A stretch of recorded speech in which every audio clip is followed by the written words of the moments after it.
I always usually have a smile on my face when my brother Swag Goo, Marcus Spears, is in the house with me. But Marcus, I'm so pissed off right now. I got something on my mind. I don't even want to waste time with anything else. We got football and all of that stuff to talk about. But I was in Brooklyn last night, and I got something to say. Roll the damn tape. Let's go. To the NFL we go. I know what I'll be doing at 4:25 Eastern on Sunday. Nice and comfy on the couch, a little spread, watching a potential Super Bowl preview. Dak Prescott and the Dallas Cowboys versus Patrick Mahomes and the Chiefs. Need I say more? I'll leave that to Jerry Jones. Jerry, how big is this game? And everybody's so excited over this matchup, and I am too. I have such respect for their coach. I have such respect for their organization. We go up there and could come out of there with a win. It would be a hallmark win for us this year.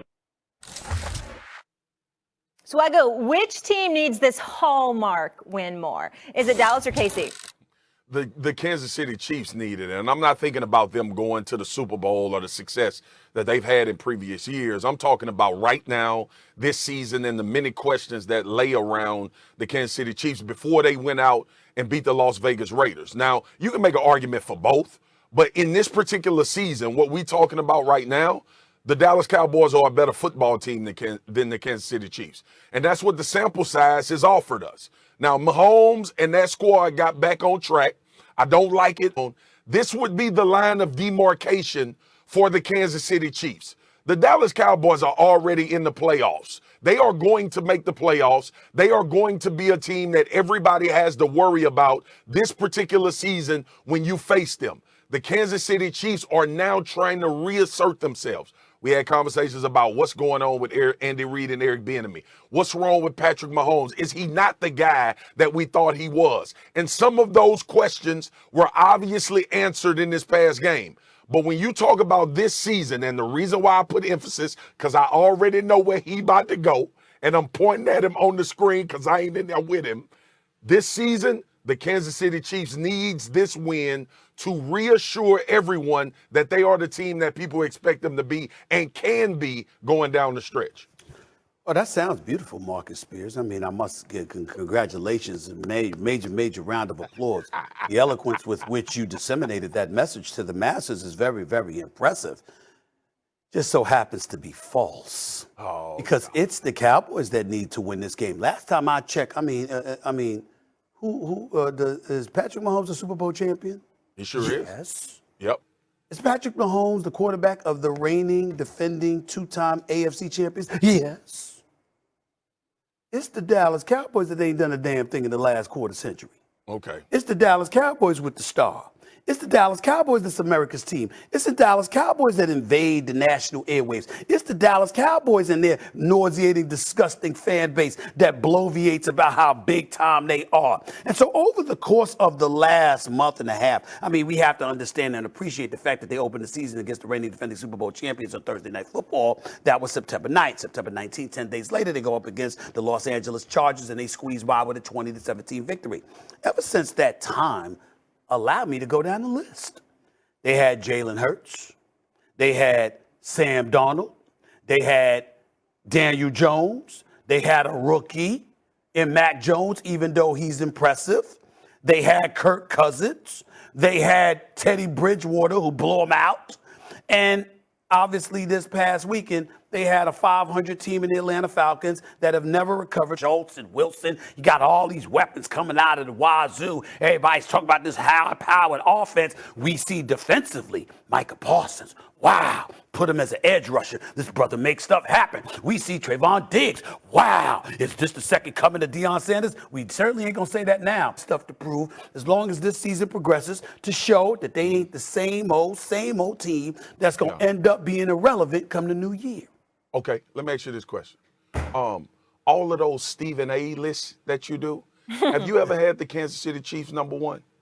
No. So why in the hell would you put the Dallas Cowboys number one and you go through a list just now talking about who they done beat and it don't matter? No. What I'm saying to you is they look good. And I gave them their props. But I'm saying that's validation. They have something to prove. Even though we look at them and we say at that particular moment in time, you look like the number one team in the NFL, you have to continue to validate it. This is not it. The season ain't over. As far as I'm concerned, the season just beginning. Well, see in your mind, and this is where we fight at.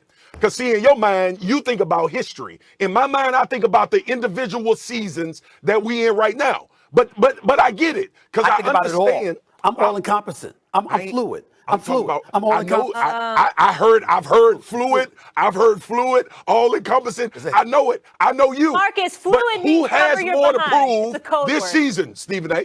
Yes. That's right. I didn't hear you because Molly was talking. And I'm sorry, Molly. What you said? I just said fluid is a code word for cover my behind. Mm-hmm. Oh, yeah, absolutely. That's what fluid is. Newsflash, I'm not Marcus. Molly, I don't have much of a backside, so it doesn't apply to me. Go ahead. Don't you do it. Who needs this win more right Cowboys. now, Stephen A? I said Cowboys. Why? I said Cowboys because of validation. Tell me this season. Tell me. Talk about this season. I just said why, but let me also take it a step further. The Raiders have come down to earth like I predicted. The Chargers are still suspect, and don't get me started on the Denver Broncos. And I can make a legitimate argument that the road to prosperity is far easier to endure through the AFC than it is for the NFC. It is. Which also makes it necessary for the Dallas Cowboys to keep on winning. Okay. That's a different Did I just answer your question? That's this year? Is it that this year? Question. Is it that this year? Did I not answer the No, question? you danced around it. You talked about every team besides you talked about every team besides Kansas City. You danced He think around he's it. slick, Molly. Yeah. But see, he get people on here and they fall for this because they get caught up in all of them big words like convoluted and who needs it more, all of that. They get caught up in that. We talking about the Dallas Cowboys Week 11 Sunday at 4:30. Yeah. Who needs to win the game more, Stephen A? I just finished saying, damn it, the Dallas Cowboys. And you know I you gave lying the reasons through your why. teeth. I told you about You know my history. You know I told you what, about this Marcus? season. I said the Cowboys. I said the Chiefs. I explained why three times. Marcus, don't waste your energy. You can't teach an old dog new tricks. You're lying Just let him live in the past. I'm all right? not a dog, though. I try. I'm a nice guy. All right, let's leave it there. Kansas City favored by 2.5. Marcus has got you today, Steve. No, he doesn't. Yeah. Oh, yes, No, he does. No, he doesn't. Oh, yes, he Molly, does. your judgment don't matter. Oh, Why don't you win people some money? Why don't you win people some money with just Molly's like deal? Steph- I mean, Molly's just deal, like people Steph going got broke. Kate. Molly's a modern day casino. People going broke listening to Molly's deal. Molly, he can't think. He can't think because his mind is still, and I'm gonna say it how he said it. His mind is still in Brooklyn. It's in Brooklyn. That is a pretty darn good impression. That's for sure. That's a good one. He's actually right about that. My mind is not on anything else but Brooklyn right now. He is right Can about you let that. it go? Because I got to move on. I got Thank you. you. I got Plenty more football. New York, Stephen Curry making a strong case for that early season MVP. Beautiful pass. Green went for the extra pass into the hands of Curry. Curry again, almost the same spot. Oh, rattles one home. Steph Curry is in his bag. Curry run to break up ahead. Draymond Green, a two-handed jam. Drip, drip. Lee looking for someone, finds the right someone. And Curry knocks it down. What a night. Golden State back in the win column, and Stephen Curry leading the way with 37 tonight. Good day. What's going on, everybody? Welcome into First Take. Marcus Spears, my guy, with us. It is Wednesday. That's Stephen A. Smith. I'm Molly Karen Rose. And you know, Marcus, guy to my right, he's a little frustrated, a little upset right now, but don't worry. I'm calm, cool, and collected, as always. How are you feeling this morning? I'm doing well. I'm loving the green. Thank you. That's a bad man on that team for Golden State, boy. Golly. Absolutely. We're going to go there right now. Chef Curry with the shot. My goodness, the show that man put on in Brooklyn last night. We knew all eyes would be on this one, with Curry facing his former teammate Kevin Durant and his new digs in Brooklyn. And let's just say KD might be missing his former squad. After last night's 18-point win, the team announced that Klay Thompson has been cleared for full contact workouts as he continues his rehab from a torn Achilles suffered in 2020. Curry on pace to make 445 three-pointers and just smash the previous record He set a 4.02. Steph, tell me what it's all about. It's all about the narrative we're trying to create, and we came in the locker room after, and we're excited about the win, good bounce back. The coach was talking about the steps we need to continue to take to truly be a championship caliber team. I just don't think we're in that category yet. We got a lot of work to do. We're trying to improve as a group, get better, and hopefully we can find a way to overcome some of our deficiencies by the end of the year. I think the guys have been great as far as buying into what we want to do defensively. No one would have picked us as a top 10 defense to start the year. That's a team that you look at and you take a lot from that as a team and understand that's the level you want to get to. Stephen A., I need that Steph Curry energy all day, every day. Excuse me, sir. How much did the Warriors embarrass the Nets in Brooklyn? They embarrassed the Nets. They embarrassed the borough of Brooklyn. Swagoo, Molly, just step aside for a second because I got some stuff on my mind and I just really, really need to say this. And I want to apologize. I want to apologize to ESPN about what I'm about to say because I ain't holding. I want to apologize to the NBA in advance because of what I'm about to say. You know something? First things first. Kevin Durant, I'm sad for you, bro. You're all alone. You have no help. And more importantly than anything else, you made the wrong decision by going to Brooklyn. And I'm not talking about this as a Knicks fan. I'm talking about this as New York because I'm Knicks first, Swagoo, but New York always. Knicks first, New York always. I'm always rooting for New York, and I'll always root for Brooklyn with the exception of when they go against the Knicks. Kevin Durant made the wrong decision by going to the New York Knicks, and he's going to rue the day that he did that. And let's analyze why that is. Because you got a guy in James Harden, not first year. This is the second year in a row. Mad love for James Harden. You got to get your act together, bro. You ain't James Harden right now, averaging 19 points a game. You sitting there struggling from the field. You had 24 points last night. This is the most meaningless 24 points that I've ever seen from the career of James Harden. You are a superstar, and you are not looking like one. It is that simple. You got to get it together. KD, you made the wrong decision, bro. And here's why. Because you trusted Kyrie. Kyrie Irving betrayed you. Flat out betrayed you. Left you hanging. And while you sitting up there getting your ass kicked last night, all right? Steph Curry sitting there shimmying and joking around, laughing on the court. They were cheering for Steph Curry in Brooklyn. From opening tap, they were chanting MVP in the Barclays Center, and it wasn't for the dude averaging 28.9 points a game for the Brooklyn Nets. It was for Steph Curry. And then you juxtapose Steph Curry compared to Kyrie Irving, and what do you have? You got Kyrie Irving, who is a showstopper. Kyrie Irving, who is a superstar talent. He is box office and can't be trusted. I actually hope Kyrie Irving gets cut. I mean, this is a disgrace. To sit up there and watch this team last night look like straight garbage. And every respectable team that you go against, you lost to Chicago by double digits. You got spanked last night by Golden State by double digits. You lost to the Charlotte Hornets by double digits. You got spanked on opening night by double digits against Milwaukee. Every respectable team you go up against waxes y'all behind. And why? Because KD don't have no help. You left there all alone. You ain't got a culture. You don't even have a damn fan base. Brooklyn, stand up. I don't want to hear that nonsense again. Brooklyn, the borough of Brooklyn, should be ashamed of yourself. The only damn thing good about the Barclays Center are the concession workers and the people handling the traffic in and out of the arena, like my boy Tony and Jose and the crew. Those are the only decent things about the Barclays Center. It's just dead. You walk up in there, there's no fan base to gravitate towards, there's no momentum, there's no fervor, there's no passion, nothing. I'm showing more passion in this studio by my damn self than 17,700 plus showed at the Barclays Center for the Brooklyn Nets last night. KD shouldn't even want to be there. He shouldn't even be wasting his services being there. And let me get back to Kyrie. Because this is where it gets important, Swagoo, and this is where it needs to be said. I'm going to break some stuff down to you, Molly. We're going to get this out of the way, okay? I held it off. I've alluded to it at times in the past, but I happen to know what the hell happened. KD could deny it. Kyrie could deny it. Let me tell y'all what happened. KD and Kyrie were going to the Knicks. They were going to the Garden. Kyrie steps in.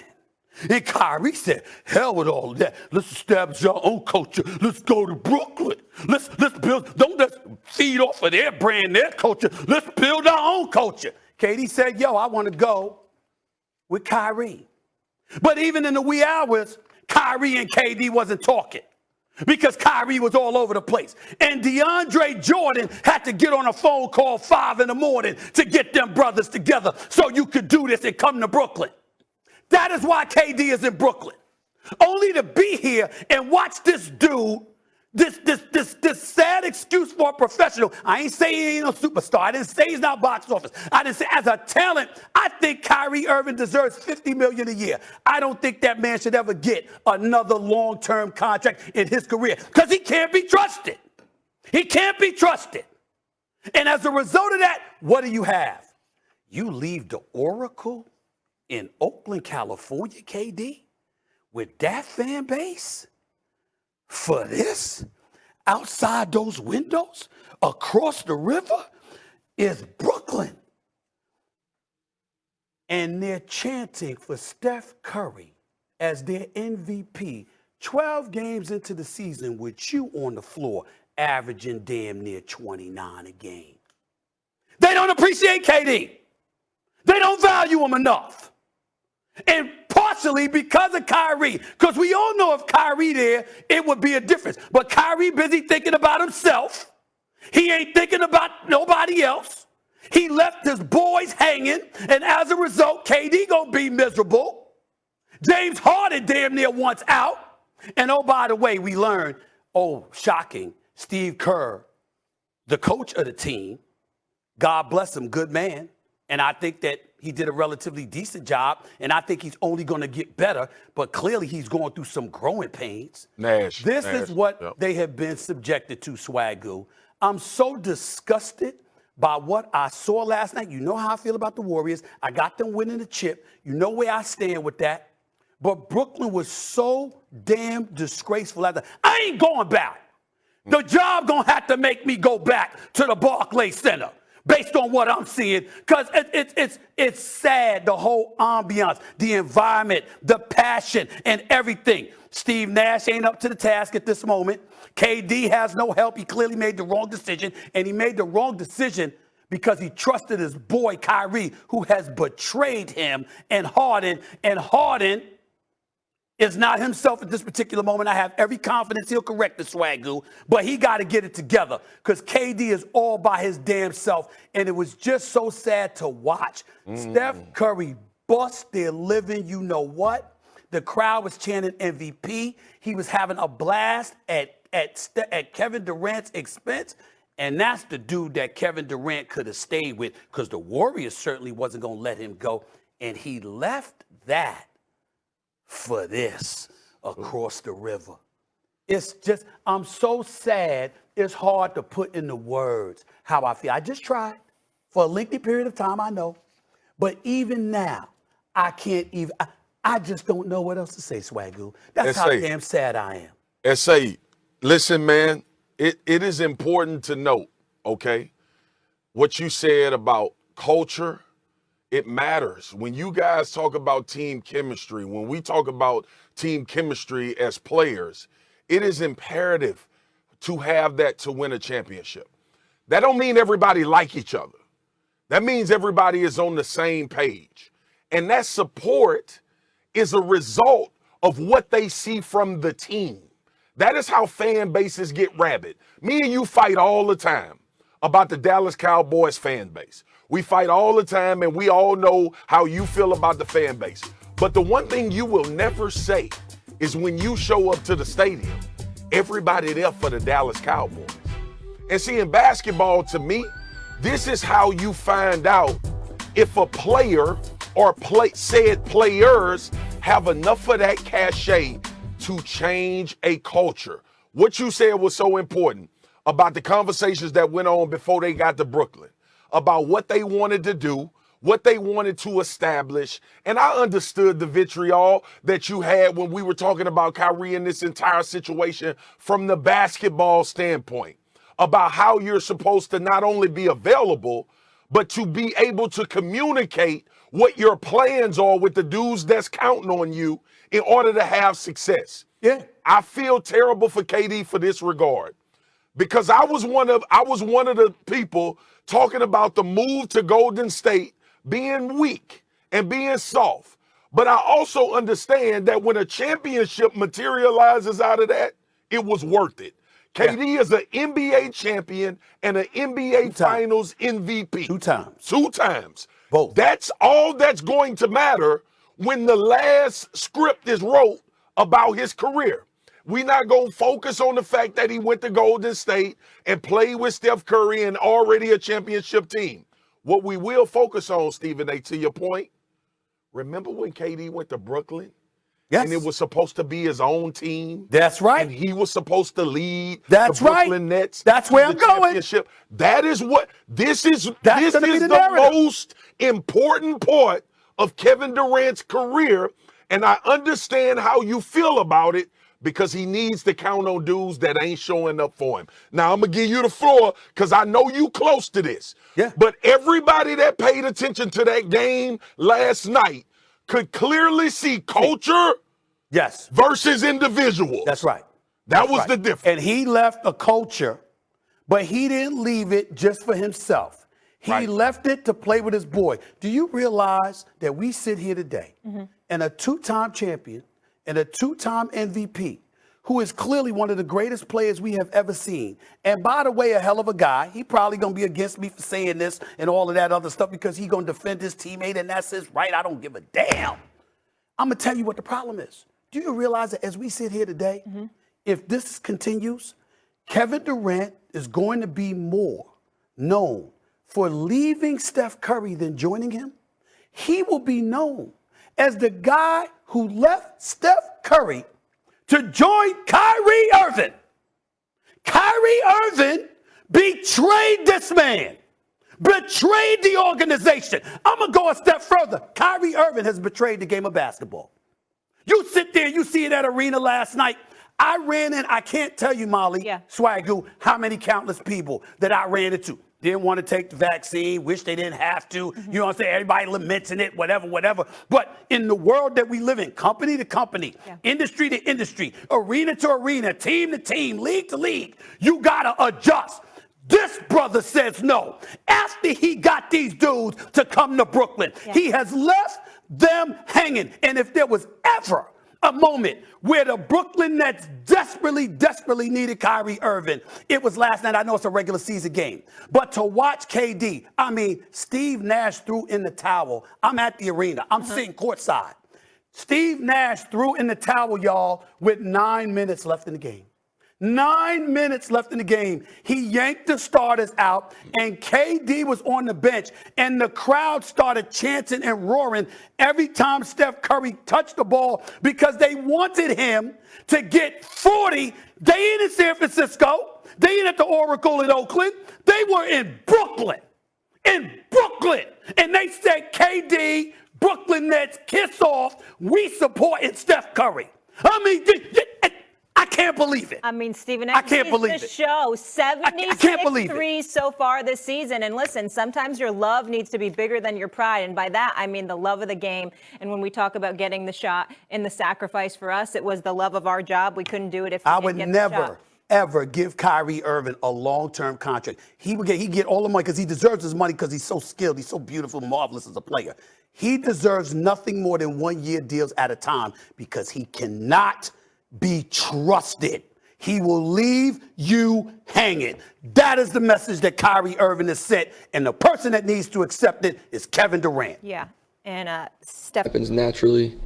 You can't force yourself to be a leader, and it comes with time. And I'm obviously doing the right thing all the time. And really good leaders, just they're themselves. They don't try to be somebody else, and they just do what they are supposed to do, and they do it to the best of their ability. All right, so last season, following the Tom Brady-Bill Belichick separation, Tom had the upper hand. We can all say that. He got the Super Bowl. But have the tides turned, Marcus Spears? Should Bill Belichick now feel vindicated about moving on from Tom Brady? No. What the hell has Bill Belichick done? But I'm looking at a record of 6-4 for the New England Patriots. We ain't even started the playoffs yet. I don't know what type of vindication people are looking for outside of winning the Super Bowl. That's what Tom Brady did when he went to Tampa. So the only way you vindicate is you go win a Super Bowl. Now, with that being said, in this particular situation with this team in this year, but the bottom line is Bill Belichick don't need no damn vindication. He got 8 Super Bowl rings, 6 of them in New England. He had a lot to do with that. So when we ask these questions and we want to pit Tom Brady against Bill Belichick is a great coach, arguably the greatest coach to ever coach in the NFL. Tom Brady is the greatest quarterback to ever play in the NFL. For Bill Belichick right now to feel vindicated with a 6-4 record and still needing to win games in order to secure where he wants to secure in the playoffs and then have a chance to make a shot at a title run, the vindication we're talking about is a Super Bowl. So until that happens, no, because we know the relationship in New England between Bill Belichick and Tom Brady was not the most smooth ride. But we also know that both of these guys are very highly successful. And because the Tampa Bay Buccaneers have lost 2 in a row, and the New England Patriots are ascending, they got a young quarterback that's playing well, the defense is playing well, this is normalcy for Bill Belichick. Bill Belichick doesn't need our validation. But the only vindication that can come because this breakup happened and it shouldn't have, Tom Brady still had good football left in him, is for Bill Belichick to win a Super Bowl without him. Then we can talk about vindication because Tom Brady already did. Your final answer is sound, although I disagree with you. Your soliloquy was all over the place. So let me streamline this for you. It was. Okay? Let me say this to you. When we talk about the question, should Bill Belichick feel vindicated after parting ways with Tom Brady? I think the answer is yes. I disagree with you. Here's why I feel that way. Because it's not about a Super Bowl.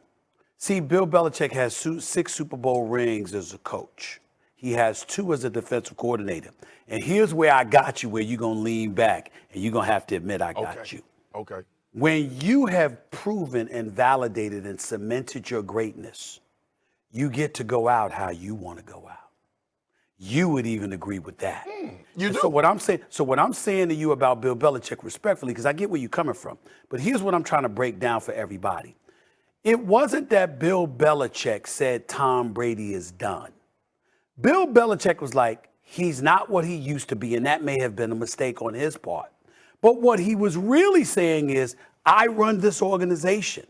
And everything that I have done and everything that I've proven, although we take things year to year, I'm about building not just a culture, but long-term results. So when Tom Brady is like, I want to play till I'm 45. If I don't see you going till 45, we got a problem. It's not that we have a problem right now. It's that I don't look at you being my guy 3 years from now. You see what I'm saying? So he was making the decision based on that reality. So he wanted something where he could have somebody in tow. He's clearly comfortable there. Because for the most part, he does get to do what he wants to do and run his shop the way that he sees fit. So in comes Mac Jones, who's Tom Brady-esque in terms of where he is right now compared to where Tom Brady was when he first got into the league. I'm a national champion from the University of Alabama for a first-round pick instead of a 6th-round pick. Oh, by the way, I do things the way that Tom Brady used to do it. And what else are the Buffalo Bills?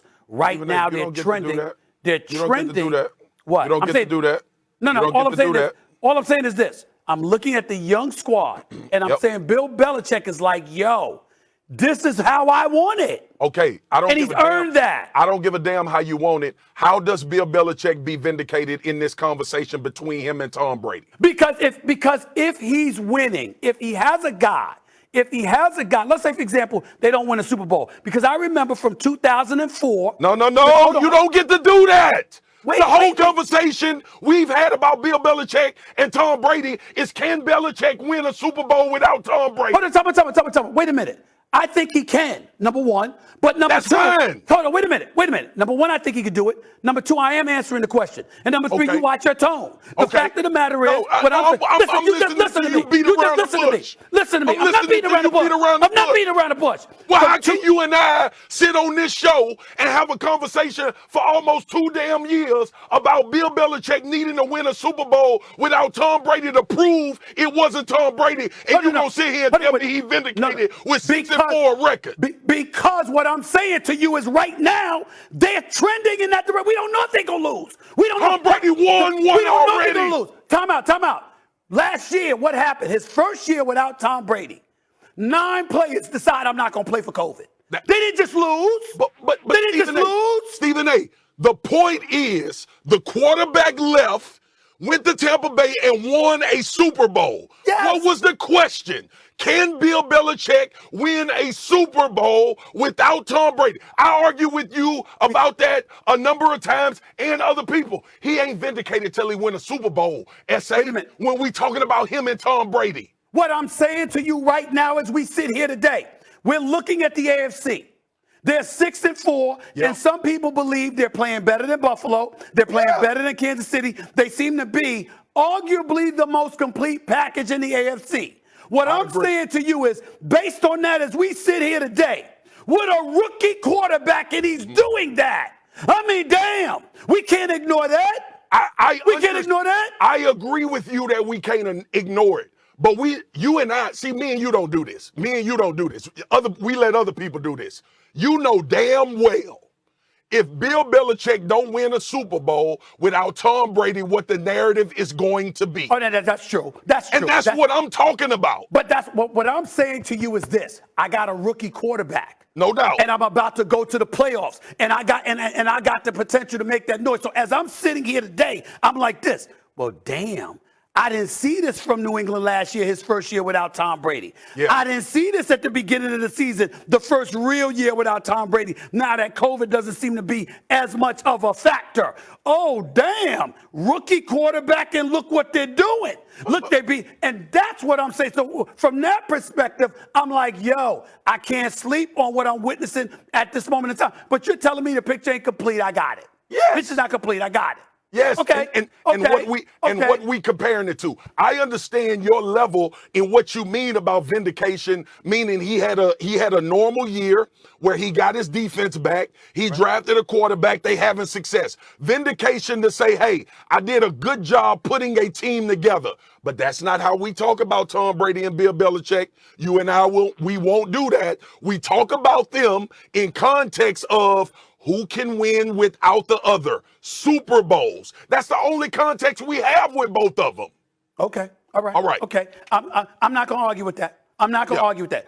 Because I can't go there yet because the season ain't over and they ain't win yet. Both can be true, but I'm not gonna let people think that Tom Brady and Bill Belichick in the situation where Bill Belichick have a good season and he's vindicated. Hell no, he ain't. Tom Brady went and won a Super Bowl. To be specific, I'm saying Bill Belichick looks on the verge of vindication right now as we speak. No doubt. Based on where they are. He's saying they ain't there yet because you got to win because Tom Brady won. Fair enough. Okay, I got it. I'm going to admit something, and I don't know if I should because I don't want to make your head any bigger. But that was so good, I forgot I was on TV.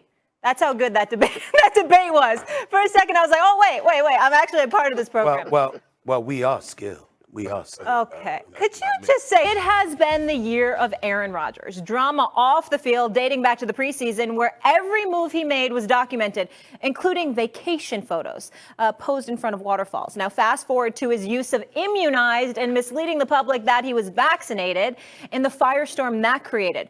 One thing I know is that when challenges arise, it's always important to have that person you can call. And for Rodgers, that appears to be Pat McAfee. Here's Rodgers' latest venting session, this one highlighted by a hit job, a history of criticism, overreactions, and a big old boulder on his shoulder. Listen for yourself. I think you're basing that off of patterns that have happened. So it's not conjecture or make-believe. There's been things that have happened and things that have been said, and then the way I've responded either immediately or through the course of the season has kind of put a lot of that stuff to bed. You know, I think in 2016 when there were a couple of hit pieces out on me. We were 4-6, and I said we're going to run the table. And what happened? We won 8 straight and went to the NFC Championship game. So there's, we were 1-2, and I said everybody needs to relax a little bit. Things are kind of going nuts, and we finished the season, 11-2 or 12-1 or something that year. So, I think there's a history of it. So I'm not surprised by that. But there's also a trend of overreaction that happens. Stephen A., I find playing the victim sometimes a bit unbecoming. Do you think Rodgers should have a chip on his shoulder? Hell no. Where's the chip coming from? That's the biggest question. Aaron Rodgers is absolutely right when he points out, hey, he's telling everybody when they overreacted because they got spanked by the New Orleans Saints 38-3 on opening day. Aaron Rodgers was god-awful that day. 15-28, 133 yards. Got thoroughly outplayed. Well, not thoroughly outplayed. Jameis Winston had a better afternoon rather. But it was 38-3 after having Super Bowl expectations. And people were questioning Green Bay. Okay, that's a legitimate reason to tell everybody, relax, chill out. There is a history here. It's one game, we'll be fine. He has said that in the past. He did tell people to relax. He was absolutely right. But in this particular instance, this season, the chip on his shoulders comes from the whole immunized comment. You're not getting away from that. Don't give a damn what anybody says. We're all going to frown on Aaron Rodgers. And the reason why I look serious and, I feel down about it is because I'm a huge fan of Aaron Rodgers. Everybody knows that. Everybody knows me, knows how much I love watching that brother play some football. I think as a talent, he's the best I've ever seen at the quarterback position. That's just how I feel about it. Even when Patrick Mahomes was doing Patrick Mahomes things. But when you look at Aaron Rodgers, you deliberately deceived folks. Okay, fine. People lie all the time, particularly in the political world. Anything that's politicized, you see people lying through their damn teeth every day. Yep. You see people, whether it's the conservatives or the progressives, everybody takes something and they run with it to fit their own narrative and agendas. And that's a problem that exists in this country that we need to address. But in the case of Aaron Rodgers, it's that, what was it for? Kirk Cousins is not vaccinated. Carson Wentz is not vaccinated.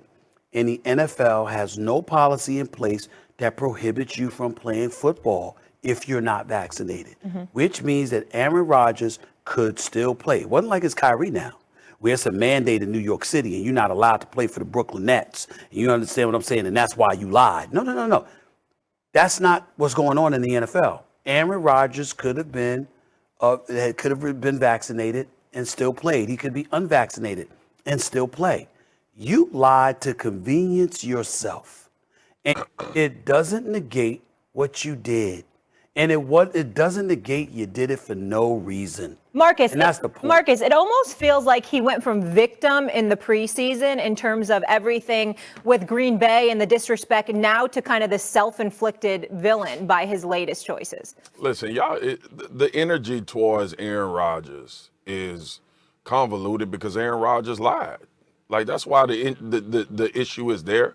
Before the season, we talked about what the Green Bay Packers didn't do and how the Green Bay Packers failed Aaron Rodgers and what they should have been doing with draft picks.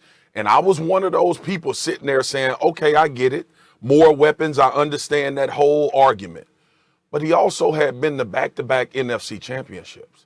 That damn franchise was doing something right. And I don't think anybody really ever gave the Green Bay Packers credit for that. We get that Aaron Rodgers has a lot to do with that. But you know what most teams that make it to the NFC Championship have? They have a quarterback that has a lot to do with that. All right. And we look at this entire situation now that it's come to a head and we're thinking about all the immunized and all of that. And you ask yourself, should Aaron Rodgers have a chip on his shoulder? I don't know if another man should have a chip on his shoulder. I don't know what Aaron Rodgers' thoughts are at night or when he goes home. But I'll tell you this as an athlete, as a guy looking from the outside looking in. For what is what I would ask. Why would Aaron Rodgers have a chip on his shoulder? For what? Outside of competition. If it's about the media, why? You've been a league MVP. You've been to NFC championships. You've made all the money you could possibly make playing quarterback. So does the chip come from you not receiving something you think that you were due? No. You've gotten attacking you, Aaron Rodgers. You brought this narrative among yourself. You also brought the narrative that the Green Bay Packers hadn't put you in a position to be successful by the decisions that they were making. We all went in on Matt LaFleur for not going for it on 4th down. It's been everybody else's fault. I don't know why he would have a chip on the shoulder. This is so good. We're going to have more on this in the second hour. We just have a hard out here, so let me get to break. But we'll revisit this later. More first take ahead, including KD and the Splash Brothers dominant. Should Durant regret leaving the Dub? Stephen A. answers shortly. Plus, my own Fresh Hour First Take starts right now. A potential Super Bowl preview as Dak and the boys take Mahomes and the Chiefs. Plus, yesterday, Stephen A. said party's over for LeBron James. He'll get no more rings. Now, that deserves a revisit. And wait until you hear what Troy Aikman said about Odell Beckham Jr. after just one game with the Rams. First Take, let's get it. We pick it up with last night. Stephen Curry is a man amongst boys right now. We knew all eyes would be on this one with Curry facing his former teammate Kevin Durant and his new Diggs and BK. Chef Curry served up 37 points in 29 minutes, knocking down 9 of his team's 13 threes as the Warriors beat the Nets by 18 points. Curry has now made 399 threes in 2021, the most in a calendar year in NBA history, passing who? James Harden from 2019. KD, how special is Steph? I mean, he's a master at what he does. I've been saying that since, he came into the league, just a crafty player that can pretty much do anything off the ball. A player like that, playing at All-Star, MVP, Hall of Fame level, you got to respect it. Now that sounds like a defeated man. Tim Legler joining us now. Leg, so good to have you with us. We'll get to you in just a second. Stephen A., should KD regret leaving Golden State for Brooklyn officially? Without question. Without question. He should have left. If you're going to leave the Oracle and you're going to leave a first-class organization like the Golden State Warriors, you leave it for a brand like the New York Knicks. You leave it for a franchise that has a fan base that cares about them, that considers them relevant, that ain't gonna be chanting for somebody that they the MVP just minutes into the game, that show up to root for the other team and not you. You understand? That's the kind of stuff that used to happen in Atlanta. Tim Legler knows this. Used to happen in Atlanta because everybody was migrating to the city of Atlanta. And so the fan base was all over the place because you had people from New York, Detroit, and various other places throughout the country that went to Atlanta to live. So it made sense for them. That ain't the case across this river right here in Brooklyn, New York. These people in Brooklyn from Brooklyn. You understand? You've been there. All of a sudden, you just root for somebody else when you got a guy like KD, Tim, that's averaging 28.9 points a game. This is one reason why KD should regret it. This is another reason why KD should regret it. The only reason he's in Brooklyn because he wanted to play with Kyrie.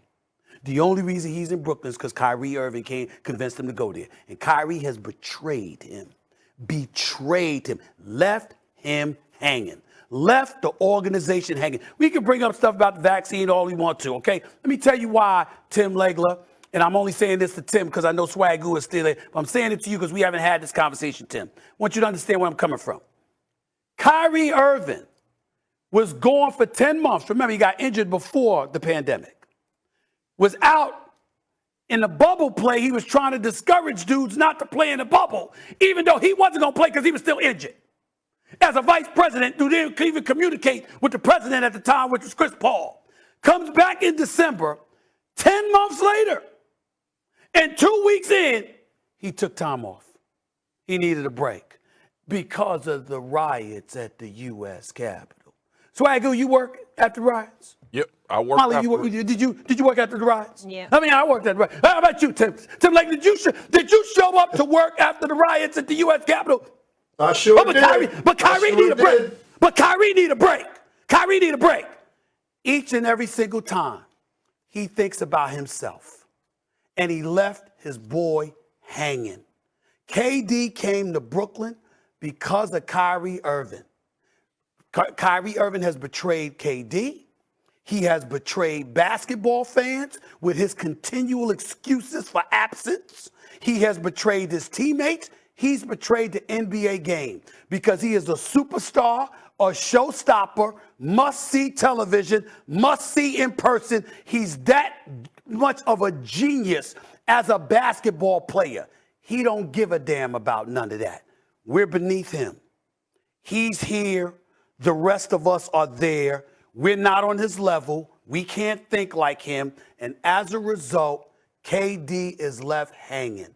That is why KD should regret going for Brooklyn. If I'm KD, and I don't mean this any knock against Sean Marks, Joe Tsai, the great owner for the Brooklyn Nets, good man, Sean Marks, Steve Nash. I wouldn't blame KD if KD asked to be traded at the end of the season. I think he should ask to be traded. Go ahead, Tim. Well, listen, you eloquently described why Kevin Durant made a wrong decision in pairing up with Kyrie Irving, okay, ending up in Brooklyn with him. He can regret that, but here's why I don't necessarily think Kevin Durant regrets leaving Golden State. And I go back to that second championship, 2018. I will never forget closing out that series in a sweep against the Cleveland Cavaliers, in a series in which they won by an average of 15 points a game in the finals. And in the closeout game, Steph Curry goes for 37 points, much like he did last night, actually. And Kevin Durant did his thing. I think he had a triple-double in that game. But all I kept looking at and thinking, Steve and I, was this dude is not having any fun. Even though they won, he didn't feel like this is how I want to win.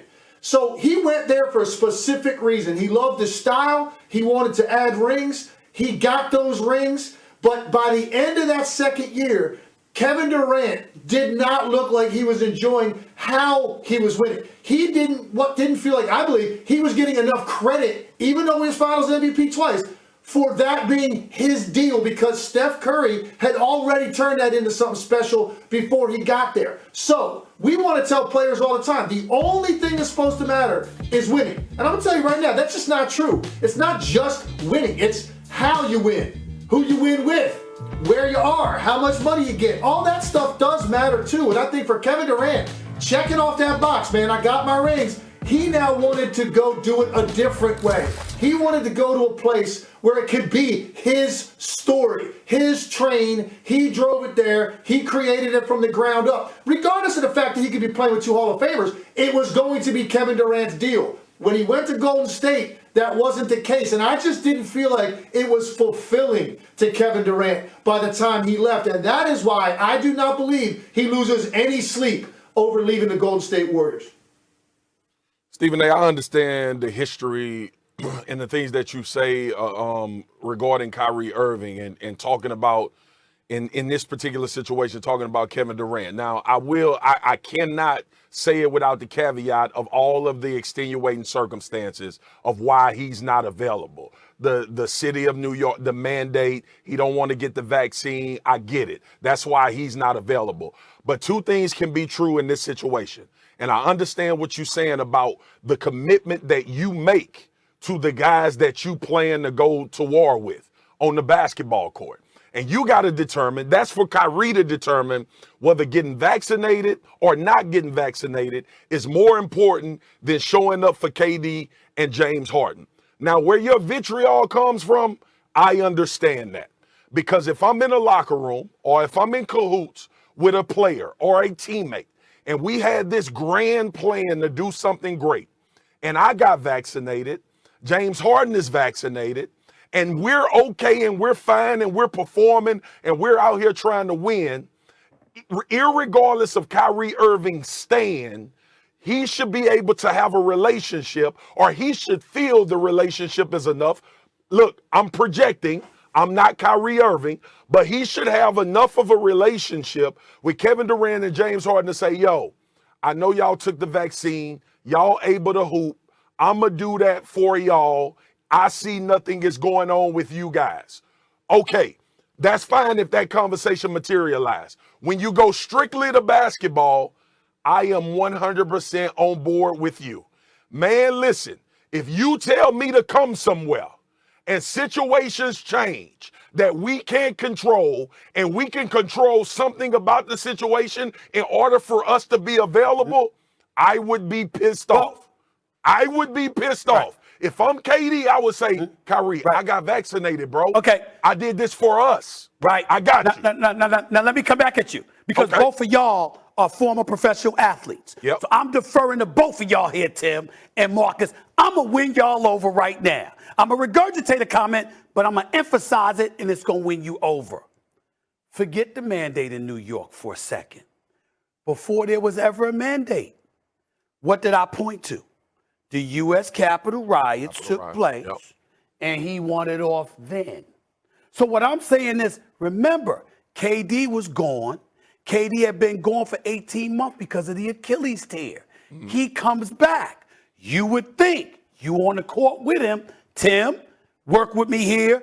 That's less pressure, less onus on the shoulders of KD because you out there with him. Did you care? Not at all. You looked out for you. This is who Kyrie has been. Everybody wants to sit up there and say, oh, Stephen A., the vaccine, it's putting something in his body. Stop it. That's not where I'm going. I'm not saying that. I was hesitant to take the vaccine. I got that.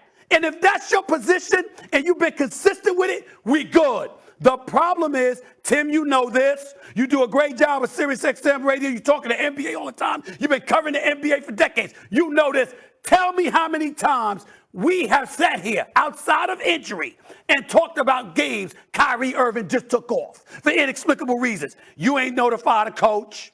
You players found out later. Cats ain't speak. Cats didn't get in contact with you. This is Kyrie Irving. He sold them out. He sold them out. And Kevin Durant, of all people, who this brother has gone to the club in the past with sneakers. So he wants the ball all day, every day. Yeah. You convinced him to come to Brooklyn, and you left him hanging. But nobody wants to talk about that.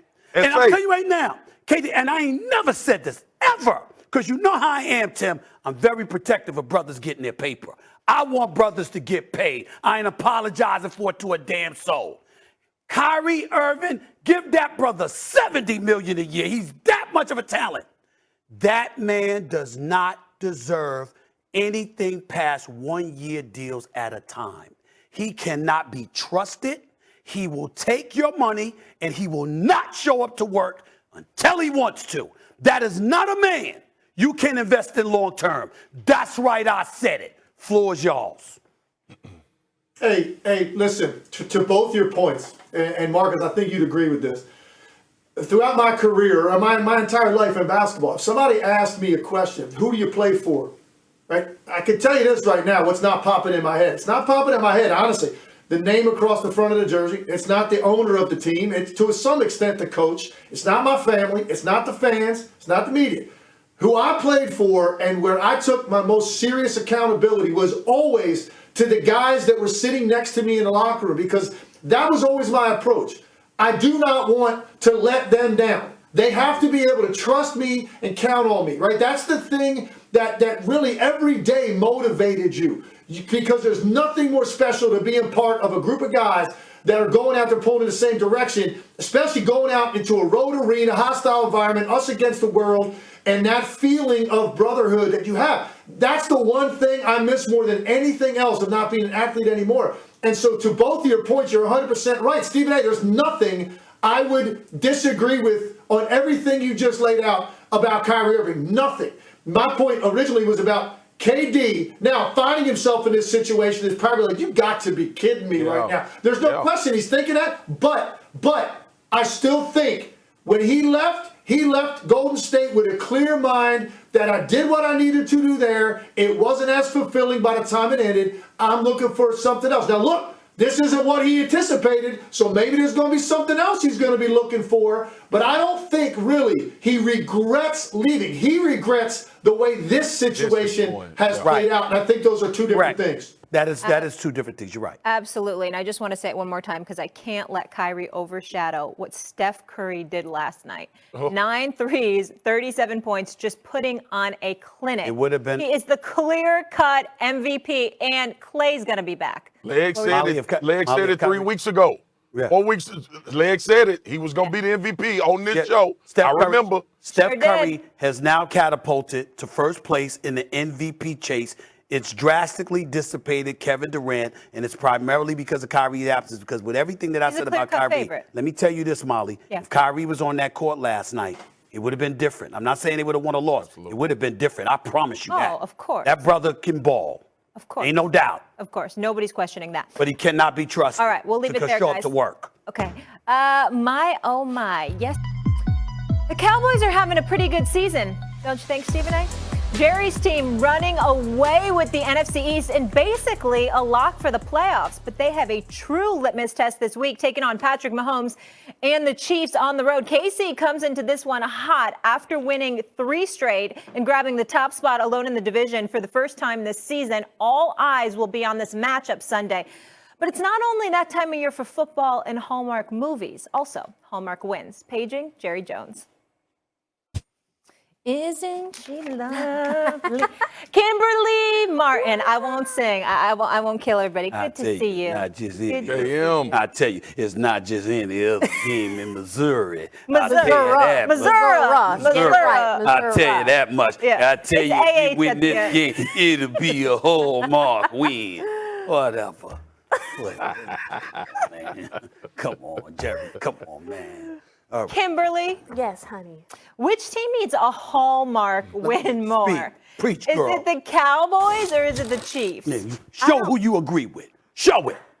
You gonna be quiet? Sorry. Okay, Sorry. so clearly, I think the only answer here, it's got to be them Cowboys. Like Marcus, you know what it is. Like, who have the Cowboys really beaten this year? Chargers and the Patriots. They beat Molly's Giants. They did, right? Yes. Okay, but, you know? Like, at this point, here's the thing. Every week with the Cowboys is a referendum on the state of the star. That's the reality. So while everybody here, we agree the Cowboys are a good team, even Steven, these are the games that the Cowboys have to win. These are the games that the Cowboys rarely win in the past. And for them to change the narrative, they're a good team. Potential Super Bowl winning team, but you got to show it. I don't care how many interceptions Patrick Mahomes throws. They're going to Arrowhead. For those of you who have not been to Arrowhead, it gets loud, deafening loud. That crowd is something different. And the Cowboys have to go in there, have to assert their dominance because they are a better football team right now than the Chiefs. Hold on, Marcus. You are pathetic that you feel so vindicated by that. It is so sad. She's so Brooklyn marvelous. and Queens came She's together. so marvelous. You know what I'm saying? Oh my goodness. Kimberly is just Get so a special. life. Listen, Molly. See, you don't know. See, you don't appreciate me enough because you've only been with me for 6 years. This girl right here has known me for decades, and so we go back to the newspaper days. This is my girl here. You understand what I'm saying? That's true. And she the love that you're supposed to be showing for me. Wow. She showed. Wow. And you know, she just educated. Did you see how she just schooled Marcus like that? I did lay out some points so for Marcus proud. that he's not going to be able to come back from. It's a touching moment for me. Go ahead, Marcus. I ain't even got nothing to say, Marcus. I'm going to throw up in my mouth. That's checkmate to me, Marcus. How you going to come back from that? How you going to come back from that? See, here's the problem. Kimberly walked into you and Molly's domain, and she let you rub off on her because she wants to live in the quarter century conversation. The Cowboys ain't this. They've lost these type of games. Listen. What other conversation is there? Listen, 3 years ago, the Cowboys were 13-3, and they went to the And playoffs. what happened? Wait a second. And what happened? Wait a second. How many teams win a Super Bowl a year, y'all? One, right? So why are we talking about the 2021 football season, or are we talking about overtime? Y'all clear this up for me, because if we're talking overtime, obviously the Cowboys need the game more. I just tied on my collar the way you better be careful because it's so damn. You better be careful because it's so damn high. It's gonna suffocate you. You better be careful. The collar's so big it's gonna suffocate you if you don't unbutton it. Here's the deal, man. This particular year is what I want to focus on because that's the year that we're in. And right now, the Kansas City Chiefs needs the game more. And look, for as simple as the record says they need the game more, for as simple as the way they've performed this year says they need the game more, and for this particular reason as well. Kimberly and Stephen A. Aren't we sure? Kimberly and Stephen A. This is to both of you. Yes, honey. Who is having the better season? Is it the Chiefs? Cowboys. Or is it the Cowboys? The Cowboys are having a better season. But if they lose this game, what's the conversation on Monday? What's the conversation on Tuesday? What's the conversation on Wednesday? What will we be discussing, Marcus, at this table next I hate week? that you fall into this Stephen A. trap. It's not a Stephen A. It Oh, is. let me It tell you is, one Kim. thing, sir. It It's is. not We me just falling sat into here. any We Stephen A. sat trap here right 2 here. weeks ago. First of all, let me take you through a timeline and tell you the reason I said that. 3 weeks ago, I was on this show with Stephen A. Smith and Molly Karam Rose.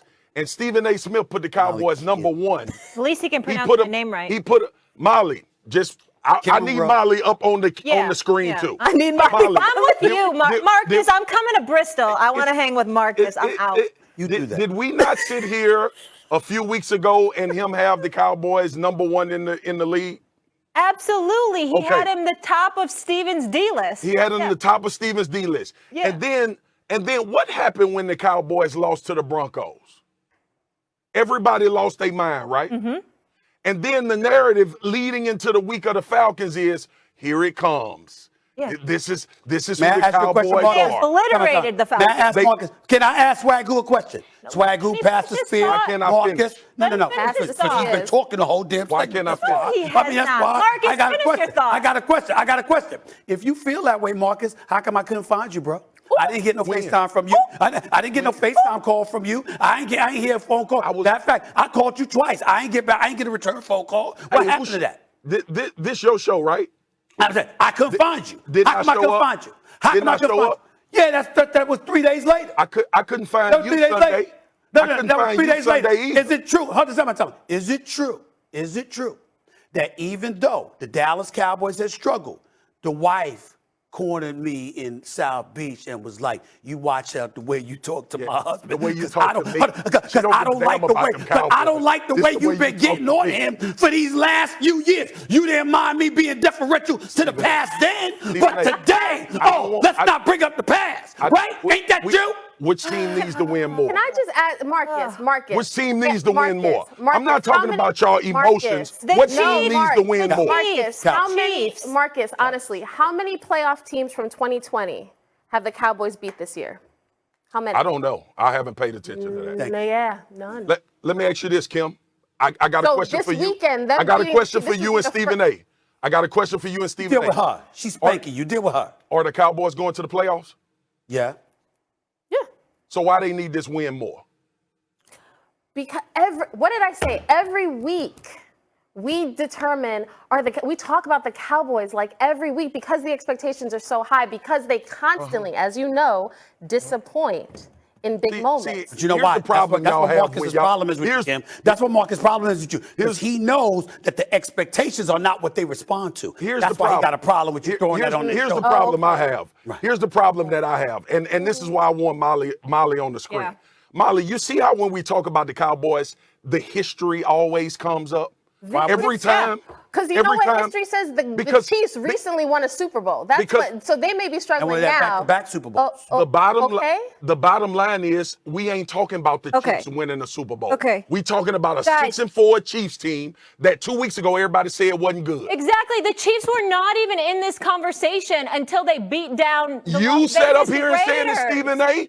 Kim, People I'm sure were you writing- said it. people were writing the Everybody Chiefs was off. scratching their head saying, I get to what's one wrong question. with the People Kansas thought City Patrick Chiefs? Mahomes was never going to be Patrick Mahomes again. People were saying the Chiefs wouldn't even make the playoffs. Molly, Meanwhile, we're saying the Cowboys are going to the Super Bowl. It's hard to listen. It's hard to listen. It's hard to listen to someone trying to make a point in her pajamas. That's number one. Number two. Wow. Number two. What? Number two. All right. You're a fly. I am fly. Listen, I don't need to compliment myself like the rest of the world. But let me tell you, I look all right. He come on the show today. I gotta come on the show today looking like I got a he's going bigger to question. somebody damn I got a bigger question, Marcus. I got a bigger question.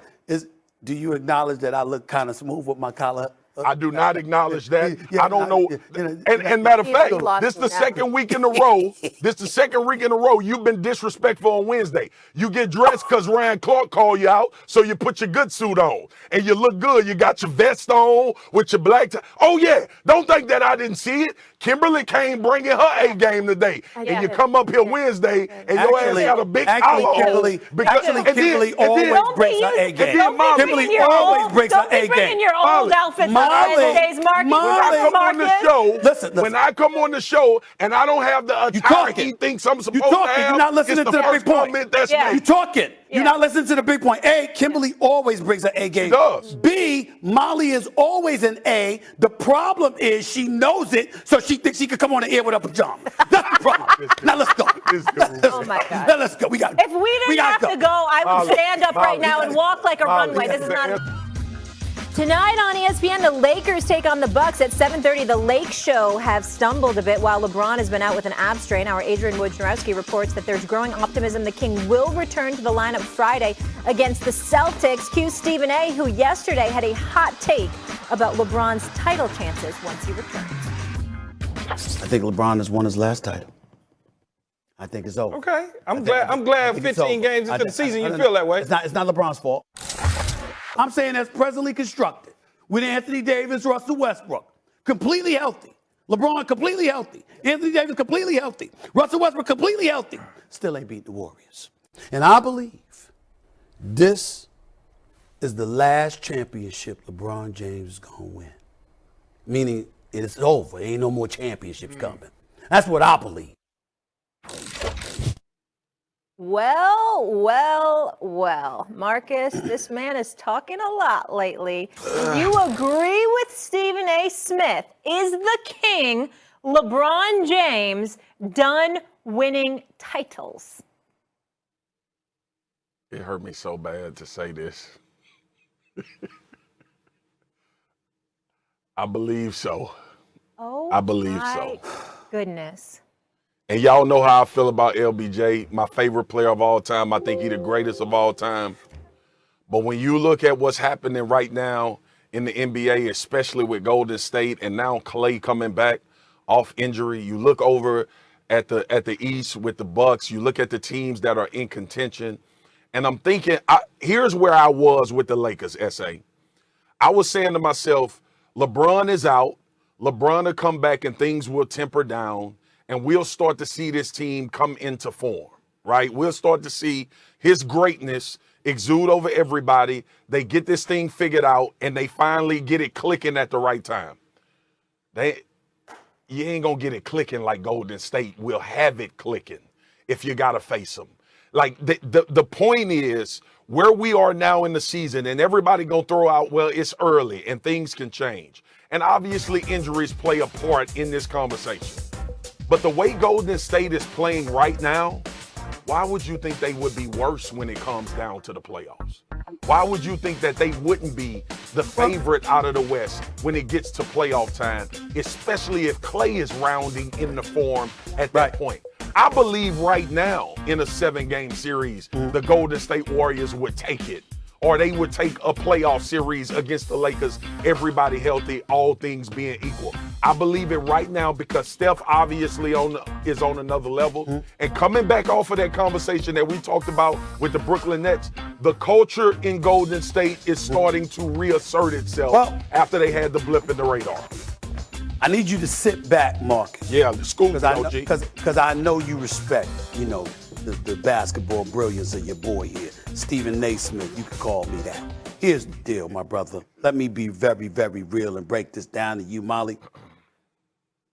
I want to say congratulations to LeBron James for a wondrous, illustrious career. 4-time champion, 4-time league MVP, went to 10 NBA finals. Your run was phenomenal, my brother. It was something special. The game of basketball will be eternally grateful to you for all that you have done.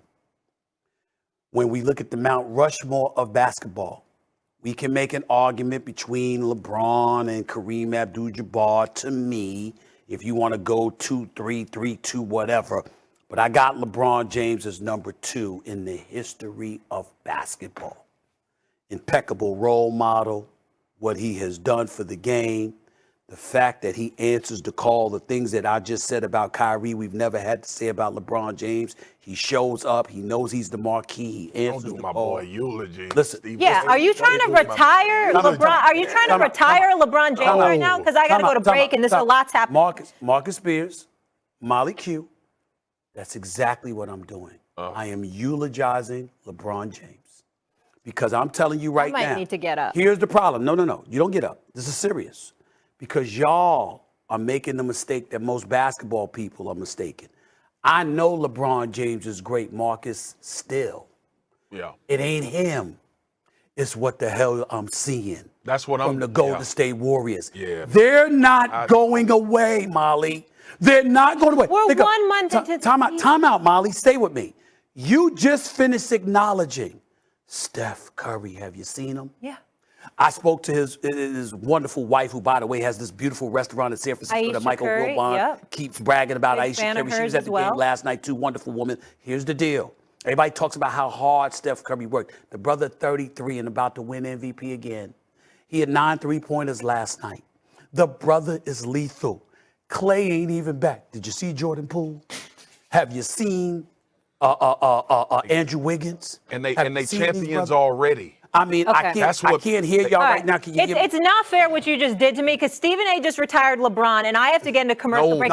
You lost your mic for a reason. Let's get into commercial break, and then I lost my mic. I'm just that hurt. I didn't you, want to think about it. It's not about LeBron. Okay, I get it. It's about the Warriors. It's about the Warriors. Steph and Clay coming back. You're We not hear beating you. them.